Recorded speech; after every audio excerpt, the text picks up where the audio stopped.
আসসালামু আলাইকুম রহমতুল্লাহ বারকাত। তো আজকে কিছু আলোচনা নিয়ে আমি শুরু করব। তবে আলোচনাটা আমি বেশি একটু দীর্ঘত করব না। সামনে নির্বাচন, আপনারা জানেন যে ত্রয়োদশ জাতীয় সংসদ নির্বাচন। তো এই নির্বাচনটা অত্যন্ত মূল্যবান এবং নেতিবাচক, ঠিক আছে। এদেশের মানুষের জন্য, এদেশের গণতন্ত্রের জন্য, যারা শহীদ হয়েছেন জুলাইয়ের জন্য, বিশেষ করে জুলাইয়ের অভ্যুত্থানের জন্য যারা শহীদ হয়েছেন তাদের আত্মত্যাগের বিনিময়ে এই দেশটা কিন্তু আবার আমরা স্বাধীনতা পেয়েছি। তো এই জুলাই অভ্যুত্থান ঠিকই হয়েছে, কিন্তু আমরা স্বাধীনতা এখনও আমরা পাইনি। তো আমরা স্বাধীনতা পাবো এই 12 তারিখের নির্বাচনের পরেই। যে কে জয়ী হবে তার উপরে ভিত্তি করে তারা কীরকম এদেশের মানুষের উপর আচরণ করে, বিধিনিষেধ করে, এইটার উপরে ভিত্তি করে আমরা বুঝতে পারবো যে আমরা আসলে কি স্বাধীন হতে পেরেছি না স্বাধীন হতে পারিনি। যাই হোক, যে ইদানিং যে বিএনপির এক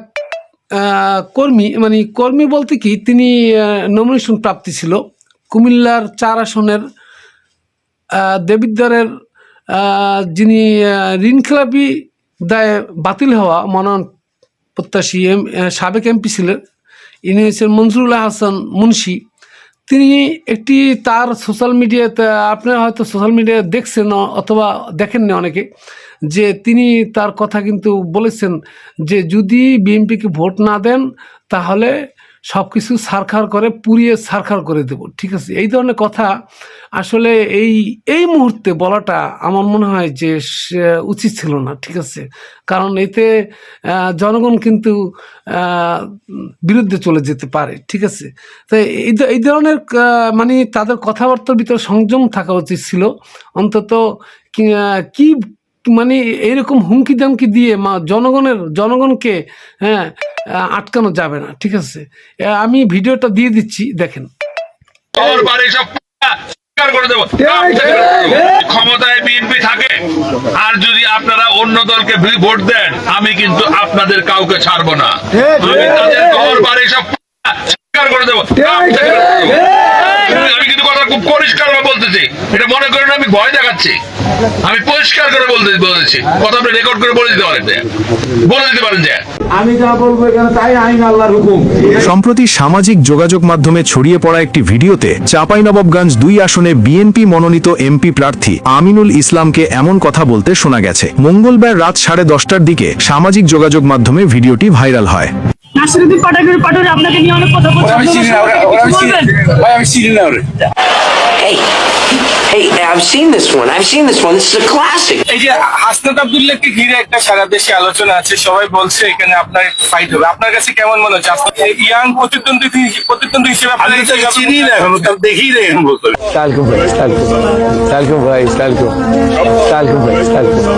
আসসালামু আলাইকুম ওয়া রাহমাতুল্লাহ। আপনাকে সাইকুলকে বলতে পারেন, আসসালামু আলাইকুম কে বলতে পারেন। অবশ্যই ভিডিওটা দেখছেন।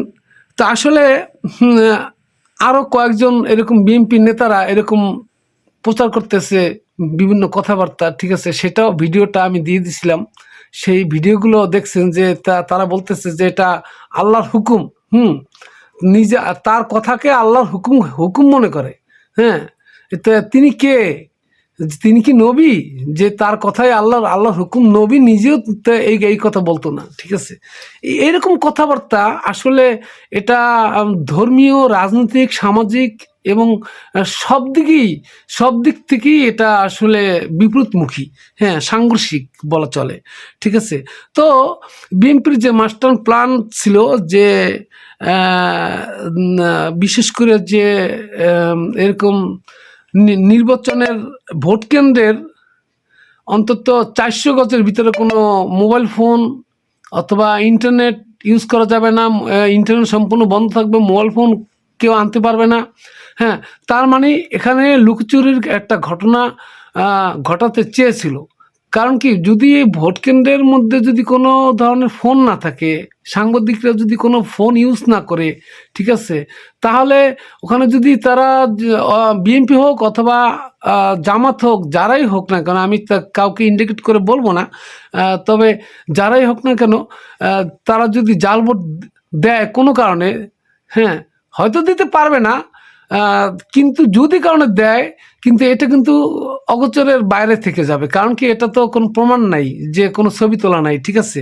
এতে এই ব্যাপারে যে সাহসী প্রশংসা রাখে, মানে সাহসী যে প্রশংসার দাবিদার ডক্টর শফিকুর রহমান, তিনি যে এইটাকে বাতিল করার চেষ্টা করছিল এবং বাতিল হয়েছে, সেটা আপনারা হয়তো অনেকেই জানেন।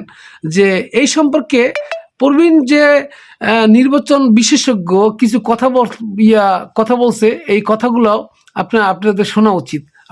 আমি ভিডিওটা দিয়ে দিচ্ছি। ক্ষমতাসীন দল নির্বাচন হেরে যাবে, খুব পরিষ্কারভাবে দেখা গেল জরিপে। তখন তারা ইলেকশন কমিশনকে বললো যে আমাদেরকে জেতাতে হবে। ইলেকশন কমিশন রাজি হলো না, বললো সরি আমরা এটা পারবো না। তখন সরকার ইলেকশন কমিশনের যে ফান্ডিং, অর্থাৎ টাকা পয়সা, বেতন ভাতা, নির্বাচনের খরচ সব বন্ধ করে দিল। ইলেকশন কমিশন কোথায় যাবে? অর্থাৎ এই যে ইঞ্জিনিয়ারিং কথাটা আসছে, এটা মূলত কারা করে? দলগুলো করে, সরকার করে, ক্ষমতাসীন দল করে। এটা তাদেরই টার্গেট, ক্ষমতায় থাকার টার্গেট। এবং আর যারা করে, যারা ক্ষমতার বাইরে আসে, তারা ক্ষমতায় আসার জন্য করে। এবং এইটা দুই রকম হয়, একটাকে আমি বলবো স্মার্ট ইঞ্জিনিয়ারিং, আর একটা আনস্মার্ট, যেটা সবাই বুঝে ফেলে। স্মার্টটা বোঝা যায় না, সহজ না, খুব কঠিন কাজ। যেমন 8 নিয়ে অনেক কথা উঠছে, আমি আর ব্যাখ্যা দেবো না, কিন্তু 8 সালে ইলেকশন নিয়ে IRI, ইন্টারন্যাশনাল রিপাবলিকান ইনস্টিটিউট, ওরা অবজার্ভ করে বলছিল best election in the history of Bangladesh. আমি কোট করে বললাম, best election in the history of Bangladesh. তারা ঠিকই কথা বলছিল, বাট এখন there are lots of questions about this election. প্রচুর প্রশ্ন উঠতেছে, তাই না? এই যে 14 সালের নির্বাচন, আমরা সবাই কি বলি, মানে যারা আওয়ামী লীগের পক্ষে যারা সাফাই গায়, লজিক দেখায়, তারা কি বলে, বিএনপি ইলেকশন আসে না, আমরা কি করব, আমাদের কিছু করার ছিল না। বাট এটা নিয়েও কিন্তু অনেক স্টাডি আছে। হার্ভার্ড ইউনিভার্সিটি এবং ইউনিভার্সিটি অফ সিডনি, ওদের একটা ইন্ডেক্স আছে, আপনারা যারা স্টুডেন্ট আছেন এখানে একটু সার্চ করে দেখবেন পড়াশোনা করার জন্য। PEI, perception of electoral integrity.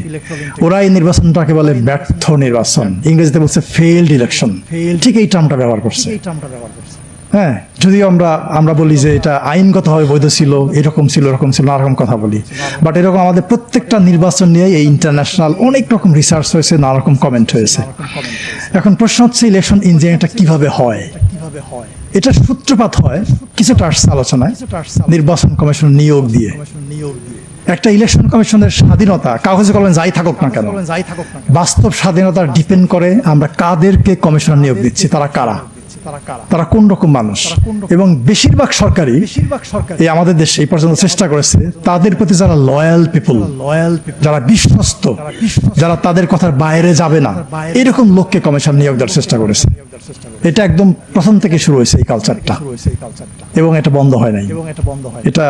এই কাজে এটা বন্ধ না হলে এই জিনিসটা হবে না। আর দ্বিতীয় যেটা হচ্ছে, এটা আলোচনা আসছে সীমানা নির্ধারণ, এটাকে আমরা বলি জেরিমেন্ডারিং। এটা হচ্ছে যে ওই যে ব্যারিস্টার সাহেব একটু বলেছেন, আমাদের নেসার আমিন একটু বলেছেন, যে কোন একটা এলাকাকে ধরেন যে এরা কোন একটা দলে ভোট দেয়, তাদেরকে পারপাসিভলি অন্য একটা এলাকায় নিয়ে যাওয়া, অন্য একটা আসন নিয়ে যাওয়া, যাতে করে ভোটের ফলাফলের মধ্যে এক ধরনের তারতম্য প্রভাব পড়ে। এটা আরেক রকম ইঞ্জিনিয়ারিং। আরেক রকম ইঞ্জিনিয়ারিং হচ্ছে যেটা এই মানে আমাদের হয়ে আসছে, এই জন্য আমি বলছি সরাসরি, পলিটিক্যাল পার্টির নিবন্ধন।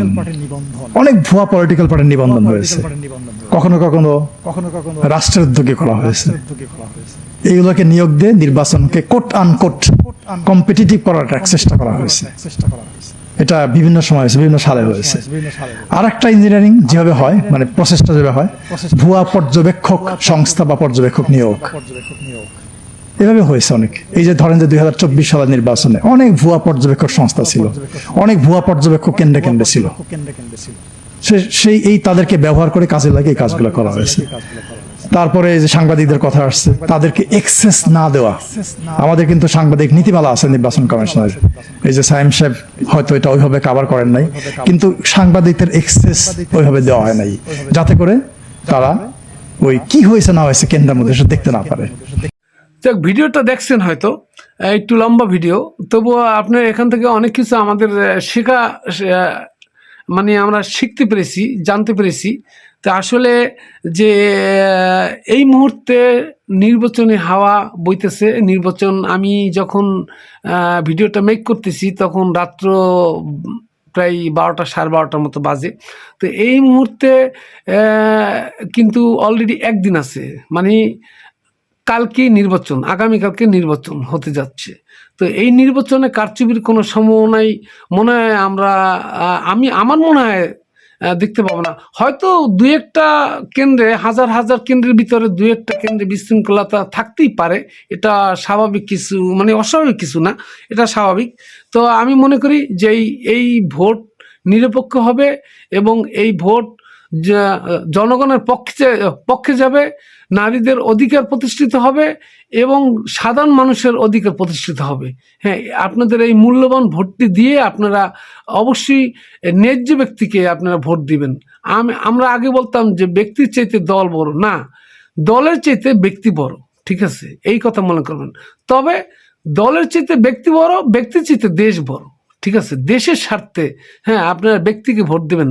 আপনারা যাকে ভালো মনে করেন যে ইনি যোগ্য, ইনি বিএনপির হোক অথবা জামাতের হোক, কোনো ডোন্ট ম্যাটার, ঠিক আছে। এখানে যাকে আপনারা গ্রহণযোগ্য মনে করবেন যে একে ভোট দিলে মনে হয় যে আমাদের এলাকার উন্নয়ন হবে, দেশের শান্তি আসবে, মানুষের নিরাপত্তা আসবে, হ্যাঁ, তাকে আপনারা ভোট দেবেন আমি আশা করি। এই আলোচনা করে আমি দুই একটি ভিডিও মেক করে দিয়ে আমি শেষ করে দিচ্ছি। সবাইকে ধন্যবাদ জানিয়ে বিদায় নিচ্ছি। আসসালামু আলাইকুম, আবার দেখা হবে। তবে আমার চ্যানেলটি সাবস্ক্রাইব করে দিন এবং পাশে থাকা বেল আইকনটি অন্তত বাজিয়ে দিন, ঠিক আছে, নতুন নতুন আপডেট যাতে পেতে পারেন। সবাইকে ধন্যবাদ জানিয়ে বিদায় নিচ্ছি। আসসালামু আলাইকুম। বিএনপি আর আওয়ামী লীগ এক হয়ে গেছে। পুরাতন জালেম আর নতুন জালেমকে একসাথে রুখে দিতে হবে। আগামীর বাংলাদেশ হবে ঐক্যবদ্ধ বাংলাদেশ, আমরাই সেই বাংলাদেশ। শুনো গাধার বাচ্চারা, আমি 14 বছর লন্ডন থেকে তোমাদের জন্য একটি বিশাল প্ল্যান করেছি। কি প্ল্যান আমাদের বলুন। I have a plan, family card. নেতা, এই মাঙ্গেল প্ল্যান আমি দেশে বসে 1 ঘন্টায় করতে পারি।